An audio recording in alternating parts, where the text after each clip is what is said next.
అందరికి welcome to wealth సాతి. నేను మీ సంతోషి. ఈ రోజు డేట్ వచ్చేసి 26 డిసెంబర్. లాస్ట్ 24 అవర్స్ అప్డేట్స్ ఏంటి అనేది ఈ వీడియోలో తెలుసుకుందాం. ఇండియన్ ఈక్విటీ మార్కెట్ కొంచెం నెగిటివ్ గా క్లోజ్ అయింది. ఇయర్ ఎండింగ్ థిన్ ట్రేడింగ్ లో కొంచెం ప్రాఫిట్ బుకింగ్ ప్రెజర్ కనిపిస్తుంది. నిఫ్టీ 50 99 పాయింట్స్ వరకు డౌన్ అయింది. సెన్సెక్స్ చూసుకుంటే 367 పాయింట్స్ వరకు డౌన్ అయింది. ఆల్మోస్ట్ 0.4% వరకు లాస్ తో క్లోజ్ అయ్యాయి. కంటిన్యూస్ గా థర్డ్ డే సెల్లింగ్ ప్రెజర్ ఉండడం వల్ల మార్కెట్ కాషియస్ మోడ్ లో కనిపిస్తుంది. వాల్యూమ్స్ కూడా పెద్దగా కనిపించట్లేదు హాలిడే సెషన్స్ ఉండడం వల్ల. ఇంకా గ్లోబల్ మార్కెట్ సైడ్ నుంచి US market Christmas evening session లో రికార్డ్ హైని టచ్ చేసి పాజిటివ్ గా క్లోజ్ అయింది. శాంటా క్లాస్ ర్యాలీ మోడ్ లో కనిపించింది. ఇంకా ఏషియన్ మార్కెట్స్ కి వస్తే మిక్స్డ్ గా ట్రేడ్ అయ్యాయి. హాలిడే థిన్ వాల్యూమ్స్ తో మైల్డ్ గెయిన్స్ మెజారిటీతో. సెక్టర్ వైజ్ చూసుకుంటే ఐటీ సెక్టర్ అలానే ఆటోమొబైల్స్ లో సెల్లింగ్ ప్రెజర్ ఎక్కువగా కనిపిస్తుంది. ఇంకా ఫైనాన్షియల్ సెక్టర్ చూసుకున్నా మైల్డ్ వీక్ గానే ఉంది. ఇంకా మార్కెట్ లో మిడ్ క్యాప్స్ అలానే స్మాల్ క్యాప్స్ వస్తే సిమిలర్ కాషియస్ మోడ్ లోనే ట్రేడ్ అవుతున్నాయి. కమోడిటీస్ లో గోల్డ్ చూసుకుంటే రికార్డ్ లెవెల్ ని క్రాస్ చేసి 24 క్యారెట్స్ 1,40,000 లెవెల్ వరకు రీచ్ అయింది. ఇక్కడ ఇన్వెస్టర్స్ కి గోల్డ్ మీద బయింగ్ ఇంట్రెస్ట్ పెంచుతుంది.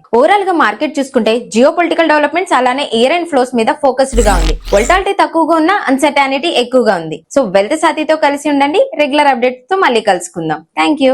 Mutual funds investments are subjected to market risk. Read all scheme related documents carefully before investing.